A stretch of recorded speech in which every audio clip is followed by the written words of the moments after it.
Welcome, Andy Barden, to the Brand New Business Podcast. And you literally are brand new as well, aren't you? What are you, like 10 weeks in now? Well, this is week 11, and we're nearly at the end of week 11. And I think, obviously, you as an unconventional apparel customer, you've kind of known about the brand from day one. The brand evolved from last year, no, 2 years ago, really, with the unconventional boss, and it all stems from the way we go about life with my son Jake and his autism, and it kind of just inspired us to just embrace this different way of living and kind of embrace people's differences. And we did used to say to ourselves, my wife and I, we do go about life in a very unconventional way compared to the people that we surrounded ourselves with. That was where the kind of name came from. And then last year we launched Unconventional Apparel, which was obviously a clothing line, which you've got your hoodie from. The idea was that with that element of the business, some of the money went to the National Autistic Society, which is something we really wanted to do. It didn't make sense without that. But that was never going to be where the brand stopped, because we wanted it to evolve. We wanted to take it into more of a business to business service that we could encourage people to think differently, not just in their own personal lives, but also with their businesses as well. 11 weeks ago, we launched Think Unconventional, which was or is a social media company, but it's a social media company with a twist, because Odessa and I don't just want to write copy for people. We want to work with brands that want to make a difference on the web, but also in the right way. So we're very much advocates of accessibility and inclusion. And obviously a lot of video that you see still doesn't have captions. Most images that you see on social media don't have alt tags. A lot of brands create in a way that suits them, as opposed to mixing up their content so that they're appealing to the kind of four corners of their audience, if you like. So, for example, I know a lot of creators that only do text posts because that's how they consume information. But I can guarantee there's a massive percentage of their audience that don't consume information like that, and that they're probably losing because they're not capturing that. And I'm one of those people. I'm very visual. I don't do long posts. Written posts tend to bore me silly, to be honest. So, and I have spoke to Odessa about that, because she loves writing a book on LinkedIn. And I sometimes say to her, "Are you writing a book, or are you writing social media content?" Okay, just for the benefit of everybody else, Odessa's your business partner. She is. Well, that's kind of a loose term, really, because I went to her, and she's been brilliant. I went to her before we launched, actually when I was still employed. Said to her, "Would you?" Because she'd recently kind of gone it alone, and I said to her, "Would you like to work under the Think Unconventional brand?" Because I knew she was a big fan, but kind of promote the brand without me, because I was still employed. And she was really up for it. She wanted to be part of something bigger than just herself. She loves the brand and what it stands for. And then literally 2 weeks later, I was saying to her, I might be joining the party quicker than first thought, because I'd walked away from my job. So we're not business partners officially, if you like, in terms of on the business, but we both work under that Think Unconventional brand. She's a huge support to me and that brand. Honestly, I couldn't have done the last 10 weeks without her. She's been brilliant, and there's lots of things that she will think of that I don't think of, and vice versa. So I think we make a really good combination, to be honest. And she's a massive advocate for accessibility and inclusion. Although she hasn't necessarily got neurodiverse links herself with her family that she knows of, she's a huge advocate for that. And I think that is where we stand out from perhaps your average Joe creator, in that although we may not work with as many businesses in the short term just to get as many, we're not playing the numbers game here. We really want to work with people that want to know and learn how to make a difference online and how to include everyone, rather than just going after niche and creating based on what they like. I just want to go back a few steps, because when I first met you, I must say met you quite loosely, we were, what must have been a couple of years ago now, must have been maybe even more than that, but we're both on LinkedIn and I'm just merrily doing my thing, connecting with people and putting out posts and writing on posts. And then one day I get tagged into a post from a guy called Andy Barden, and he says to me something quite flattering. You were just like, these are the people who have inspired me, or something really, really nice. And I was like, oh my God, I've inspired somebody. That's amazing. Wow. Thank you. Thank you so much. And that's kind of when you came into my peripheral. And ever since then, I'm like, oh, this guy's really nice. I'm going to comment on him, and we comment on each other, and I feel like we're friends, even though this is the first time we've ever spoken. Well, second, but we won't count last week. But it's like we met and we built a relationship purely through LinkedIn and commenting and liking and just talking really on LinkedIn. And in terms of your journey, I've watched it with great admiration, I would say, in terms of looking at the content that you bring out. I really loved your videos. I loved your videos where you do that thing where you're talking to yourself as if you're a stupid idiot, and then you are the stupid idiot talking to yourself like you. They're just really funny. I love those videos that you did.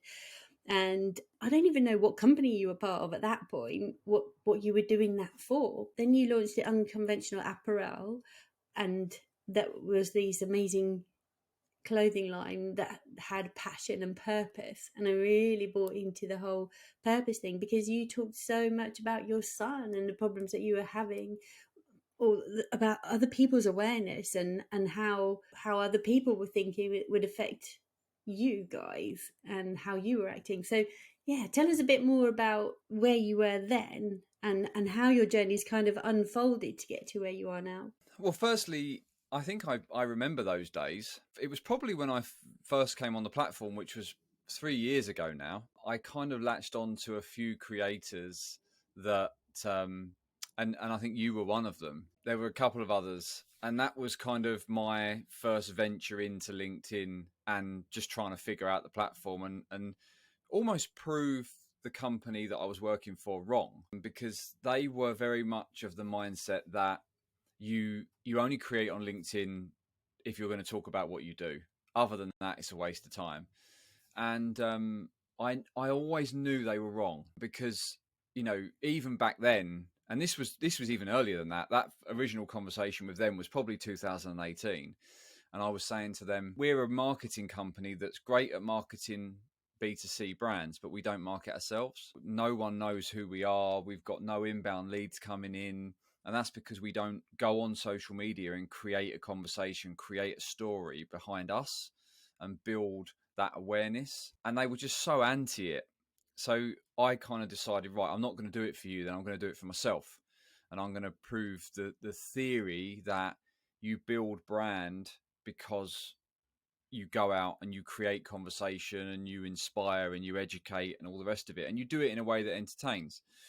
That's where the videos were. That's where the videos come in. And to be honest, if I wasn't so busy now, I'd probably do more of those. But they were a massive time sink. I'm not going to lie. They took a lot of time, but they were fun. So I did that. And I kind of did that for 2 years, just on there talking about leadership, management. I didn't really do a huge amount then on autism because I was kind of trying to keep it on point with what I did as a job. But I grew an audience, I grew a decent following, and that was all based around just me being me, really, and sharing a story and kind of documenting the ups and downs of life and in management and stuff like that. That was it. The Unconventional Boss. That was it, wasn't it? That was the thing that you were doing. Unconventional Boss was actually what indirectly launched Unconventional Apparel, because we had some hoodies made or I had some hoodies made to do the videos in, just from a branding perspective. Really, I got some cheap ones done with the logo that is still the registered trademark logo. I wore them in a video, and I had like 5 people message me and say, where can we buy one of those hoodies? And I was like, well, you can't. But if you want one, I'll get one made for you. I didn't really think anything of it. And then obviously, so I got one made and they paid for them. And then those 5 people shared that on LinkedIn. And I had another 20 people message That's saying, where amazing. can we get these hoodies from? And so I said to my wife, is this something we should do? Is this a way to put the brand on the map for the next phase, sort of thing? And she was all for it. And that's where unconventional apparel was born. That's where it came from. That was the start of it all. And in that first 6 months, it went mad. We sold loads and loads of hoodies in the middle of summer. The buzz around it was huge. We've been building up to it for months. And then I'd always had that vision of using the unconventional brand for something more, so to evolve it into something else, like I said earlier, into a service-based model that actually one day I could leave employment for. Because unfortunately, with all the best will in the world, I can't leave employment selling hoodies and t-shirts. Well, not at the scale that I was doing anyway. So that this year, that was kind of what I was preparing for while I was still employed. Sorry, just to clarify, you had a full-time job and you were doing this as a side hustle, but it must have taken so much of your time and doing all the marketing and everything. It did. It did. And kind of that's why I say to people when they want to grow on LinkedIn, it's a full-time job. For 3 years I was posting evenings, weekends, and then when we launched Unconventional Apparel last June, I'd obviously been working on it for 6 months previous to that, getting all the designs right and ordering all the stock and building the website and stuff. And that was massively time consuming on top of my full-time job. And then this year, I'd been planning to launch Think Unconventional probably from about March. So I was working on that.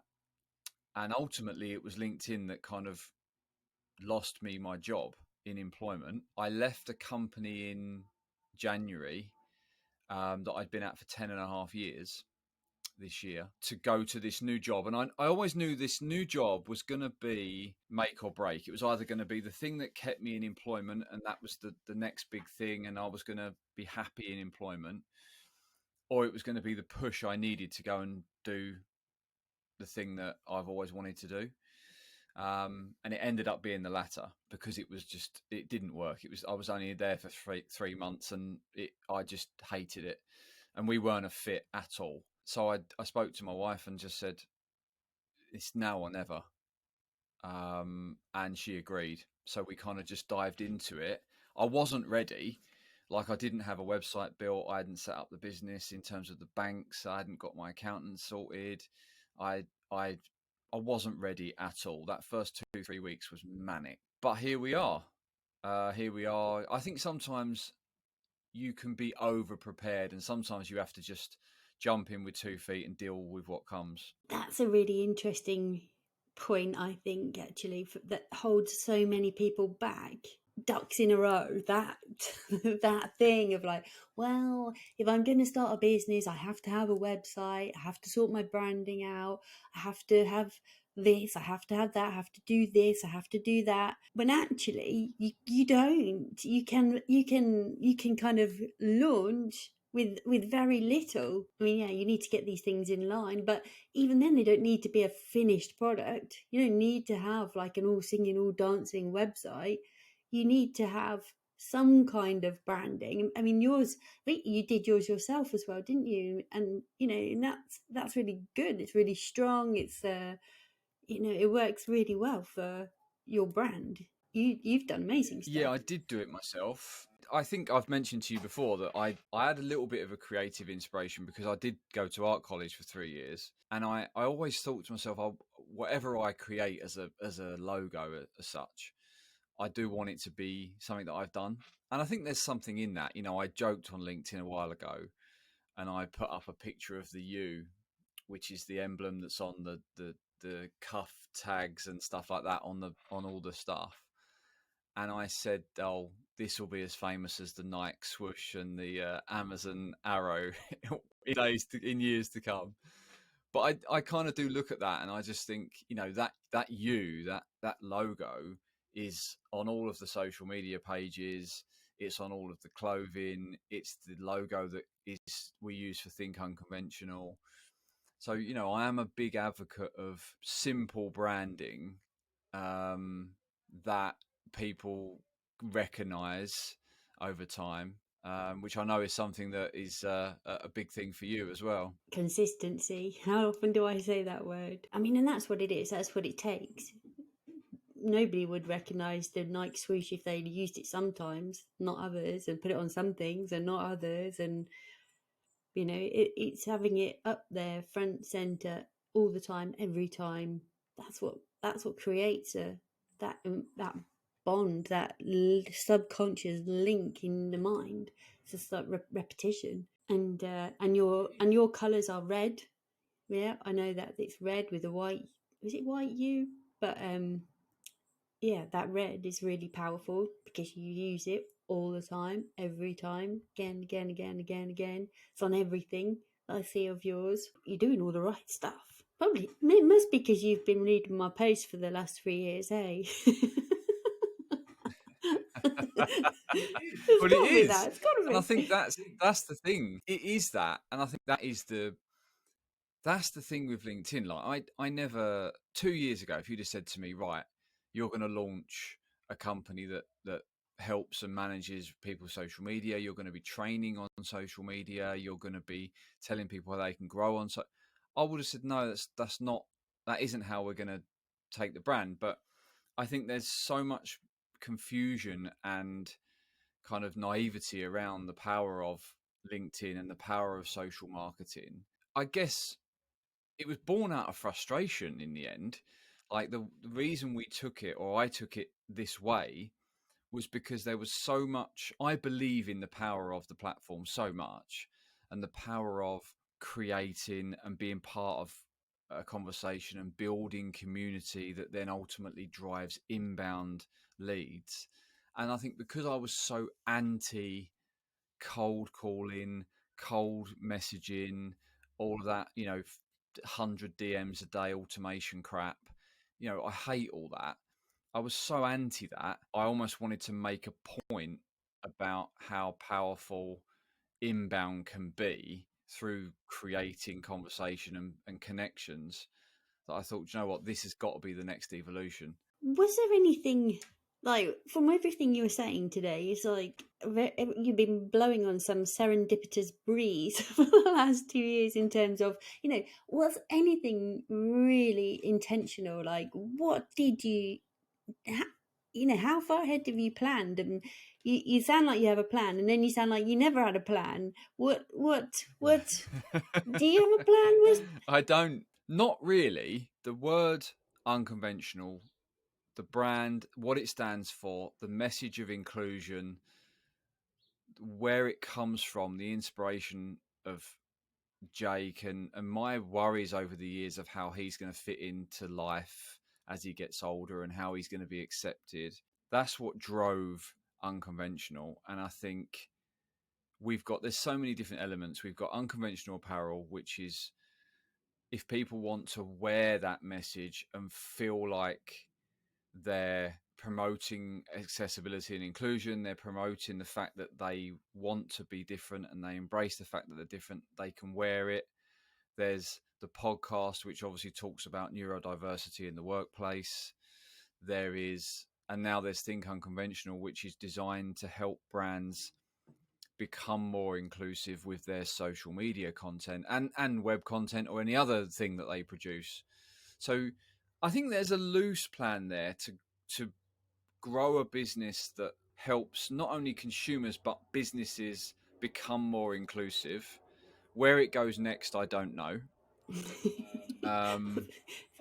I probably plan ahead maybe a year or two, but Yeah, I think it's so new at the moment that in terms of this side of the business, that I haven't looked too far ahead, because I think when you first come out of employment and you go working alone, it's kind of like the first priority is, right, what's the first 6 months going to look like so I can pay my bills? And that's really the priority in terms of the first 6 months of the business. Then after that, it's a case of, right, let's start looking at the next year, 18 months, 2 years, 5 years. And I absolutely will do that. But I'm also a big advocate or a big fan of letting things kind of happen and letting opportunities dictate where you go next. And I think, that happened with unconventional apparel. We had, if you'd have said to me 6 months before we launched that, you're going to own a company that sells hoodies and t-shirts, and they're going to sell in their hundreds, I'd have said, no, not a chance. But it happened.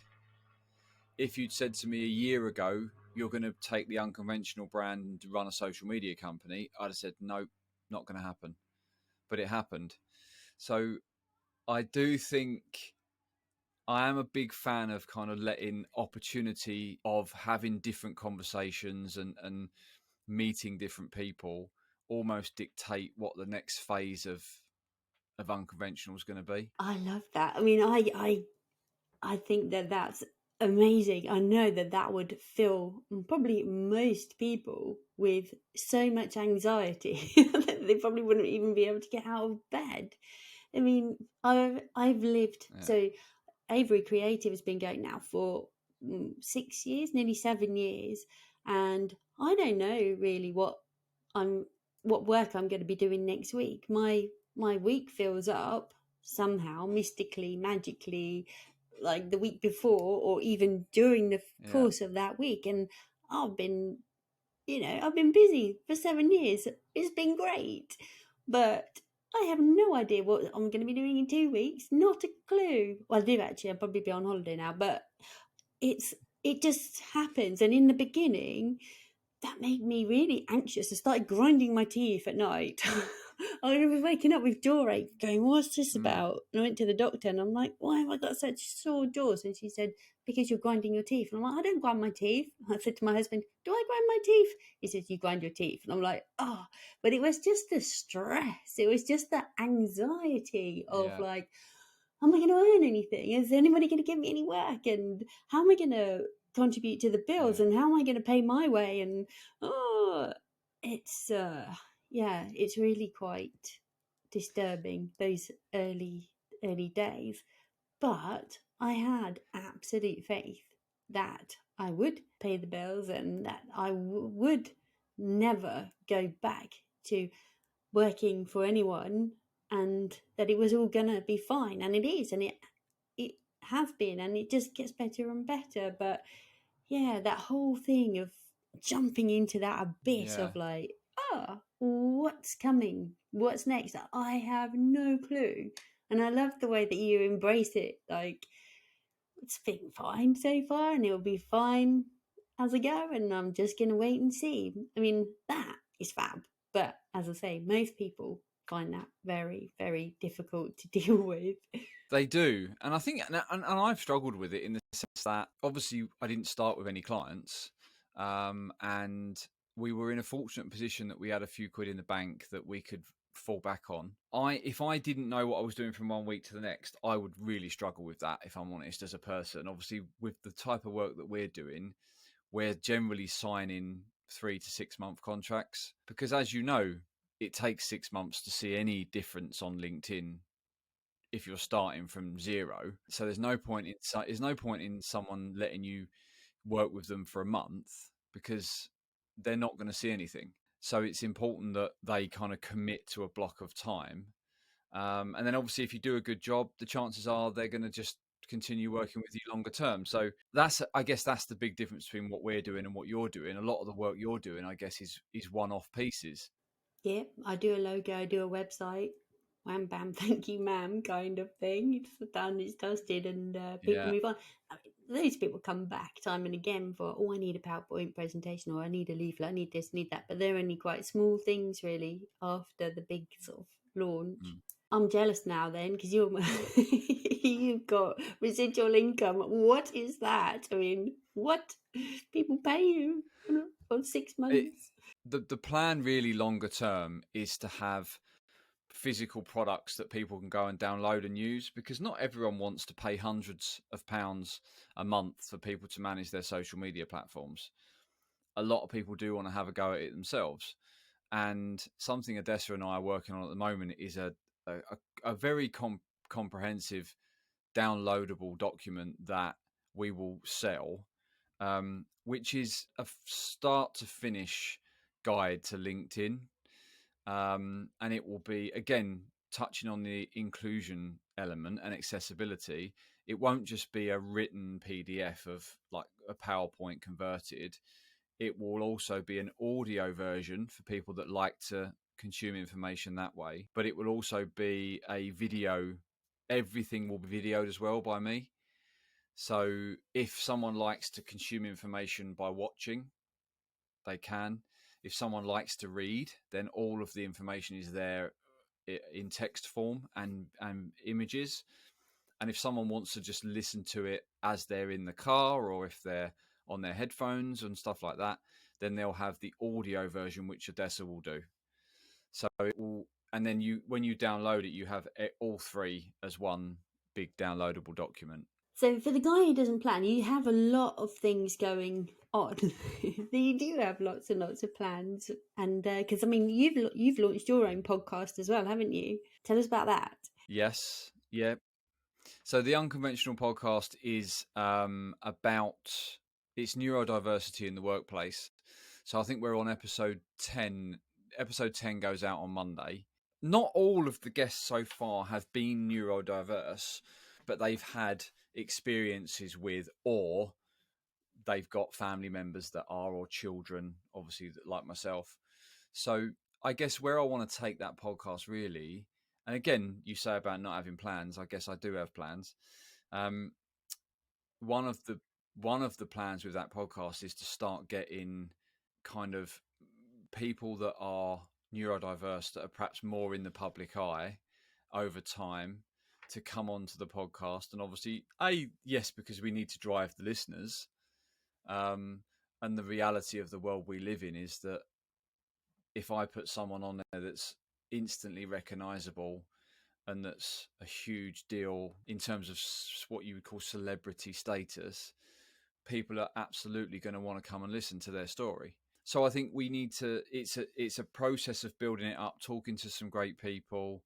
And I'm booked right up until September at the moment in terms of guests. My next bunch of guests are all neurodiverse themselves, which is a definite shift in terms of what I want to make sure that we're doing. I really want to keep it on topic, really want to keep it on point. I want people that are in that space or think they might be, or they've got children in that space, to really want to come and listen to it and make it almost the number one podcast for that type of thing. We're a way away from, but that would be the goal with that podcast. So you're talking about neurodiversity, but what else? What about neurodiversity? Neurodiversity in the workplace, how it's evolved, how the education around it has evolved or not evolved in a lot of situations. That can then spread into what it's like in schools, and also how it's so important to embrace it in schools, because when we were young, it wasn't really a thing, and it wasn't talked about like it is now, which is why there's so many people that have reached adulthood that are still very much masking the way that they live their lives and their behaviors. And that's why we get such depression in the world and such anxiety that no one really knows how to express, because they've got no outlet for it. A lot of that in adults now is because it wasn't addressed and nurtured and embraced when they were children. And I think if we're going to create a generation that's better than us, that is a massive thing in terms of getting that right at a very young age. I remember at school a heartbreaking situation where there was a boy in my year who just lived in his own little bubble, and he had conversations with himself, he had play fights with himself, he had, he had a wonderful existence that just wasn't on anyone else's planet. And the thing was, he was bullied so badly by the boys. It was just horrible. And I remember having a fight with a boy once because he was bullying Gary, and he had no one, and he should not have been in mainstream comprehensive education. He should have been somewhere protected. He shouldn't have been thrown to the wolves like that. And yeah, like you said, when we were kids, there was nothing. Everybody just thought he was weird, and he wasn't weird. He was just different, and broke my Yeah. heart then. It breaks my heart still. I think the argument really at the moment is, you say about mainstream, but obviously my son's in mainstream school, and I definitely think there is a much better awareness and education around it. It's not perfect, but in schools there's definitely more awareness of it now. So I think some would put a case forward that, and some children are so extreme that they simply can't function in mainstream. And right now the teachers aren't educated enough to be able to get the best out of those people. But in a lot of cases, children can function in mainstream if certain things are just tweaked and teachers have got certain skills and experience. But also it's about educating the other Yeah. children, because that's the thing that was never done when we were kids. There was never any education around why certain children do the things they do, and kind of let's try and understand that. And because it just, because the teachers weren't educated 35 odd years ago, 30 years ago, the children had no chance. And I think that's probably the biggest shift today versus then. And don't get me wrong, like I said, it's not perfect, but it's definitely improving, that the kids are being made a lot more aware, and being encouraged to be a lot more inclusive with the people around them. It's amazing that you're so. I mean, it's not surprising, but it's still amazing that you're so passionate about the neurodiversity. I mean, so your son Jake, what's he diagnosed as with? Is it? So he's autistic. And you live with that every day. I mean, is it severe autism? Because I know that there are levels of. No, I wouldn't say so. I think there are, the scale is very vast. You know, you've got, and no matter how you word this, you will offend someone. So it's important that you kind of, there's varying stages of autism, various different levels. No one autistic child is the same as another autistic child. With Jake, he functions well in terms of his academics in school. So he's not behind with his classes. Academically, he's very switched on. I mean, you should see him on a computer. He's like, he's so on it. Where he suffers is the social anxiety, and the anxiety, the just general anxiety with changes in routine, changes to life. Um, he also doesn't necessarily process information in the same way that perhaps you and I would, which definitely leads to some frustrations on his side. I'll give you an example. We had sports day yesterday, and he was great because he did every event, and he's never going to be the fastest, but he likes to do everything just right.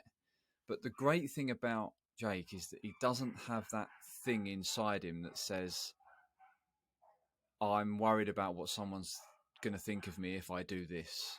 He has no thought or care for what anyone else thinks of him in any situation. It's such a good thing. I watched it yesterday. He doesn't care who he talks to, how loud he is, what he says, and sometimes that might get you in trouble. But I think there's so much anxiety these days around worrying about what someone else is going to think all the time. And that stops action. That prevents people actually doing things in their lives. And if you can nurture that at a young age and really encourage that openness and encourage that thing inside people that kind of says, I'm not gonna care. I'm not gonna put up that wall. I'm just gonna be and hope that people embrace me. And if they don't, then that's on them. And if you can embrace that and get people to go forward in life with that, rather than get into maybe teenage years or, you know, late teens, early 20s, and losing all of that confidence and just the fear taking over them all the time, which I see so often, then that's a win for me. That's such a huge win. I mean, it is a fascinating subject, and I'm sure you talk about it at length a lot with all your podcasting guests, and it's there's so much around. I mean, for me, it's not a big thing in my life apart from, and then this is going to sound like a big thing, but I'm pretty sure my brother has got Asperger's, but at the age of 50, 51 now, he's never been diagnosed, or he just lives his life the way he lives his life, and for so long he was just a little bit odd, or people. Yeah, so he got bullied a lot too. I had a lot of fights about that too, but he is the way he is, and we just accept the way he is, but there's never been any diagnosis. And I think, yeah, I've spoken to my mum and dad about it a lot and say, I think this, and my dad's like, well, I agree, but what is the point of getting a diagnosis? How is that going to improve his life now? And I'm like, I don't know really. But having spoken to a woman, I was speaking to a woman last week who has just been diagnosed with autism, and she's thrilled to bits. She's so thrilled that she's in her 50s, and but she's so happy because it explains so much. It kind of gives her what she's always known to be her, but now she knows it's her. Do you know what I mean? It's like it was like validation for her that she was the way she was for a very valid reason that she always knew but never had it properly pronounced. And now she's got that, and she's like, yes, and I can deal with it. And she'll introduce you to, actually. I think she would make an excellent guest for you too on your podcast. She's a fantastic speaker. I met her through Toastmasters, which was a speaking organisation. There's lots to talk about, lots and lots. I'm sure you've got guests that lined up from September and beyond. I think that the challenge with people getting diagnosed or not being diagnosed even later in life is that you are always wondering, what if? I remember someone from LinkedIn who got diagnosed at 52 with ADHD. And I remember one of the biggest things he said was he went through his life thinking that he was lazy.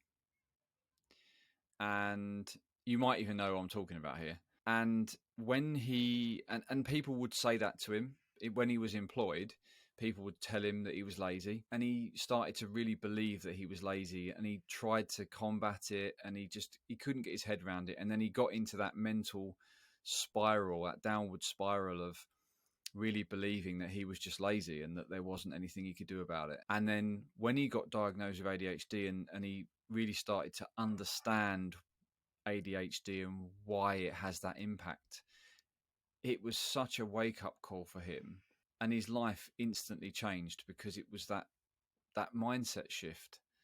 And I think there are benefits. I know there's a lot of people that say, what's the point now? I'm 50. How is it going to change my life? But I think without even knowing it, you believe certain things about yourself because that's all you've ever known. So for 50 years, that's all you've ever known. So without even realizing it consciously, there's certain things about yourself that you believe. And when people get that validation and that diagnosis, and then that support this is why if you've ever thought this about yourself, this is the reason. And it starts opening your mind up to, actually, maybe I'm not that. And actually maybe I'm more this, but this was what was stopping me achieving this, and now I can So I think there are major advantages, I think, to people later in life getting answers to some of those questions. I really do. It is a fascinating subject, definitely. Everybody should listen to your podcast. What's it called again? Just to give it another shout out. It's just simply the Unconventional Podcast, 2 L's. Okay, and in terms of your business then, just to bring it back to the drivers really, it's been a massive driver in your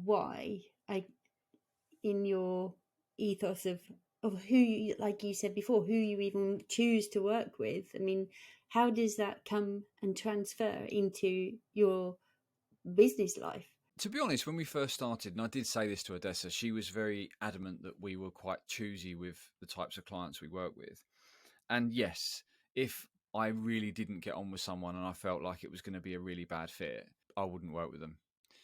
But the reality is, and I did say this to her, in the early days, you kind of have to find a balance between, I think, your perfect client and people that really want to work with you that are going to pay the bills. I think what we're trying to do is not just work with people that instantly want to make a difference in the world and be inclusive, also work with people that we feel we can educate that way.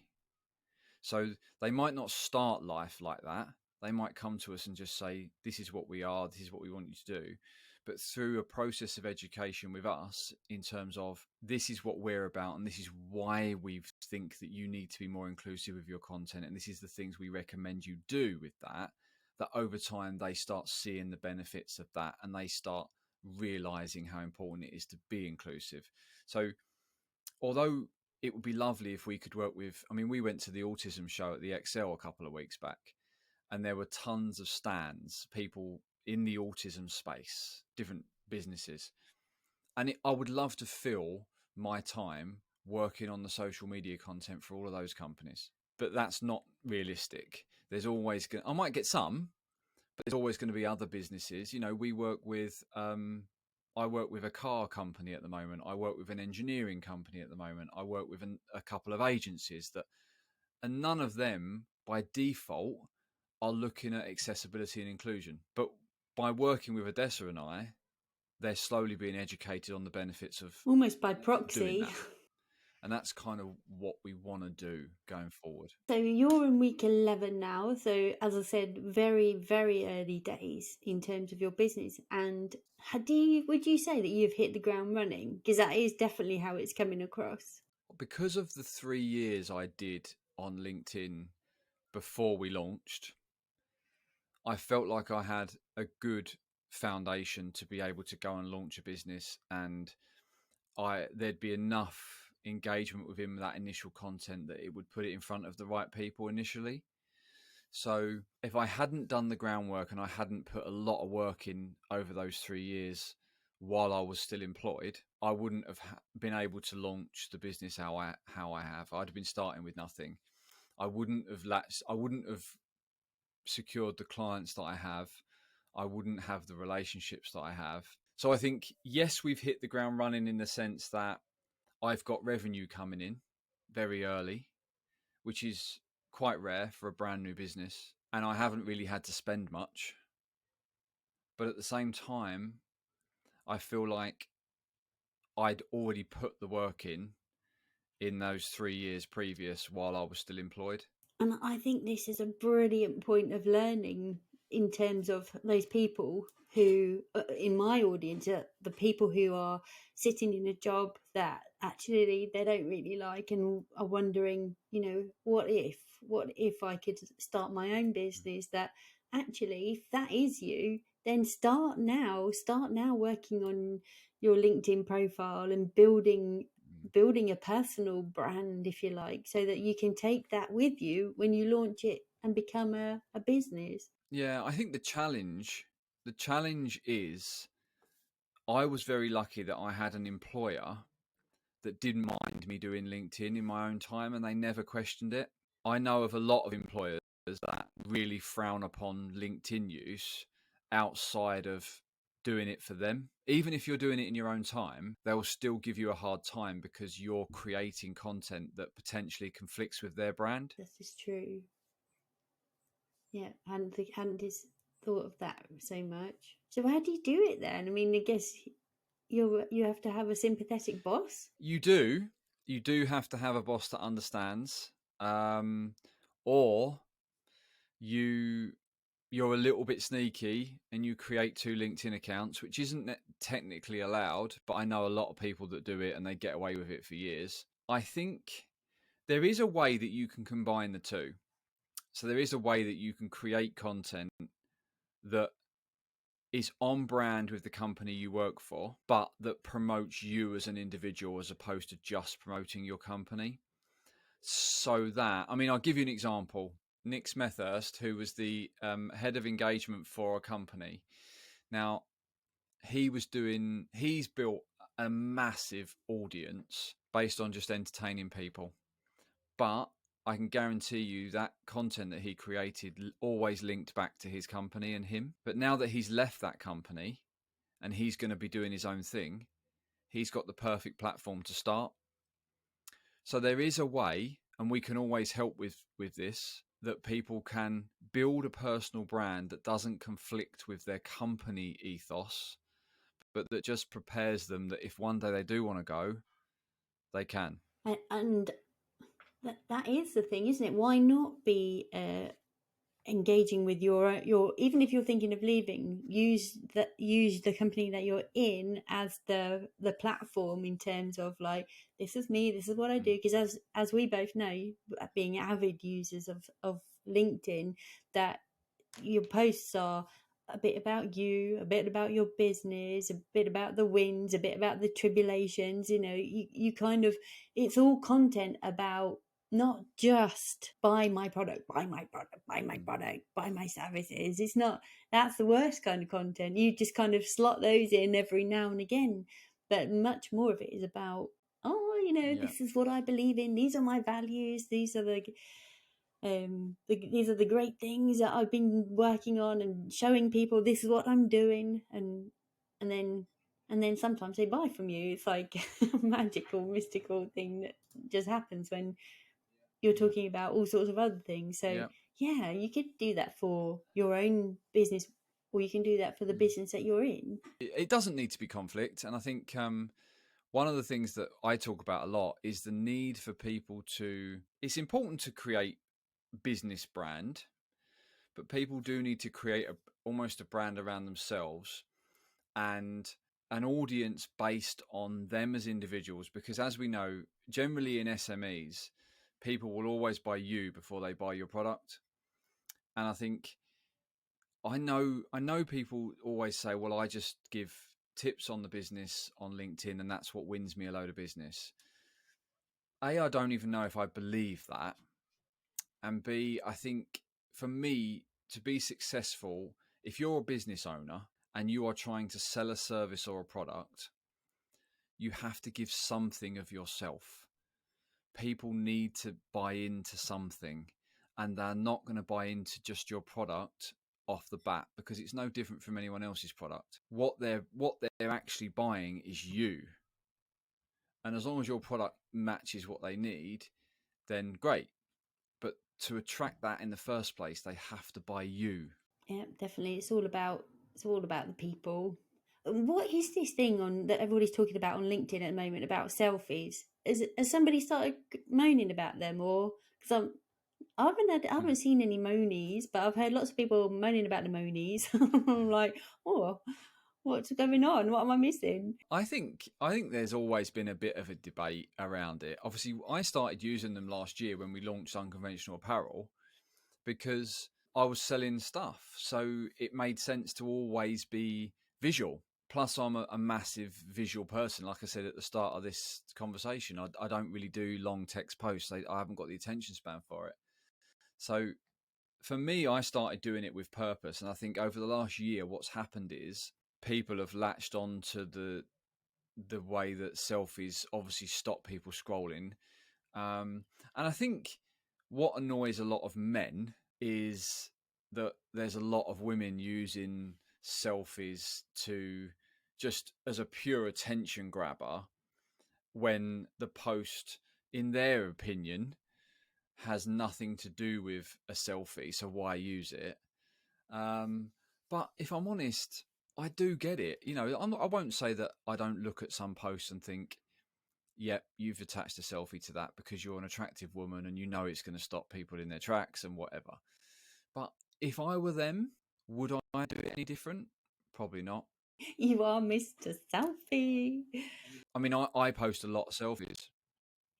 I do. I post a lot of selfies, and obviously mine don't get the attention for the same reason that those people I've just discussed will get attention, because I'm a middle-aged man and they're, you know, there's a different reason that people engage. But I guess people still associate me with being quite a visual creator. They don't. So if I put up a text only post, I can generally guarantee it will perform worse than a visual post. Yeah, I mean, that's the truth of it, isn't it? So I never put up a text only post. Can you imagine if I did that? There would be an outcry. Trudy, you're a graphic designer. What are you doing? But yeah, so every post I put up has to look nice, at least. Not always the most amazing design, but hopefully they always look nice. But always the ones that do perform the best are the ones that have got my face on. And I'm not even Madame Big lips or cleavage. I just look quite normal. Shall we say? So yeah, I'm not a showstopper, but still that they do still get the most engagement. But I think it's just because they're just relatable. You know, I call it kind of and they do stop people. It's very easy now on LinkedIn because there's so much content in your feed. It's actually very easy to miss a text only post now, because they almost, if you get 4 or 5 text only posts in a row, you could easily just scroll past 2 or 3 of them. And that's how LinkedIn is evolving. And I think more and more people are using visuals to almost break up your feed. So I tell you, my best post lately was the one I put out on Monday, and that was me having a moan. Like, I'm like the least moany person ever, and I think I must have got out of bed on the wrong side on Monday or something, whatever, but I had a bit of a moan and a grumble. Oh my God. It was the one about being ghosted, but, you know, you send out a quote and somebody doesn't even acknowledge it. Oh, thanks, Jude, for sending me the quote. They just like nothing.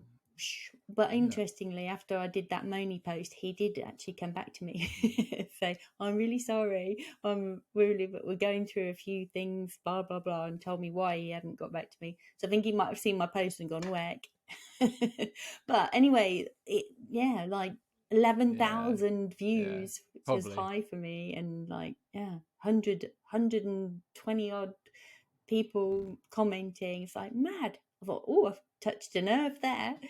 But yeah, you get those odd posts that just connect with people, I suppose. Everybody was like, yeah, I hate that. Bloody people. And then there were some people there who said, I'm like, yeah, no, I'm one of those people who never replies. It just doesn't, it's not a thing for me. And I thought, yeah, that's really interesting, actually. Some people just think different. Whereas I'm like, oh, that's so rude. They're more, well, now I've got the information, that's fine. That's what I wanted. Interesting. So in terms of your business journey from here forward, then, you know, onwards and upwards, where will it end? What's the big dream? I think the big dream really is change. I guess I always had a vision of creating our own charity or foundation or something that people look at as a force for change, a force for kind of embracing, or not just neurodiversity, because a lot of people that are neurodiverse probably won't ever get the diagnosis that they need, because either the process with the NHS is so long, or they can't afford to go private. You know, there's hundreds of people just in this catchment area, just in the schools around here, that probably need that support that don't get it. So I think for me, the vision with Unconventional as a brand is to be a recognised force for change. And that's whether that's in schools, whether that's in the workplace, whether that's in people's social media content, whether that, and if people want to wear that change and promote it through the clothes they wear. That, I guess, if I had to sum up what the vision is, it is that. It's to be a force for change. That's amazing. That's an amazing why. That's a great end goal. So yeah, I can't wait to carry on watching your journey as we both travel on our independent journeys through LinkedIn. And yeah, we will definitely stay in touch and keep supporting one another and keep it growing. And yeah, it's exciting. It's so exciting just to watch and to be part of. I'm really chuffed about that. Okay, great. So if people want to get hold of you, Andy, how do they find you? Obviously, LinkedIn is probably the best place. You can go on the website, which is thinkunconventional.com. If you're on Instagram, we've literally just created the Think Unconventional Instagram page. So that will be having content on it daily going forward, because I do the daily vlogs, plus I do the snippets from our podcast, which will be going on there. I'm even on TikTok. So you can pretty much get me anywhere. But the probably the easiest place is LinkedIn. Fabulous. So yeah, definitely go and hook up with Andy and check out his posts, because they are generally quite brilliant, I would say. And thank you so much for coming on and joining the brand new business podcast. Yeah, no, it's been an absolute pleasure. Loved it.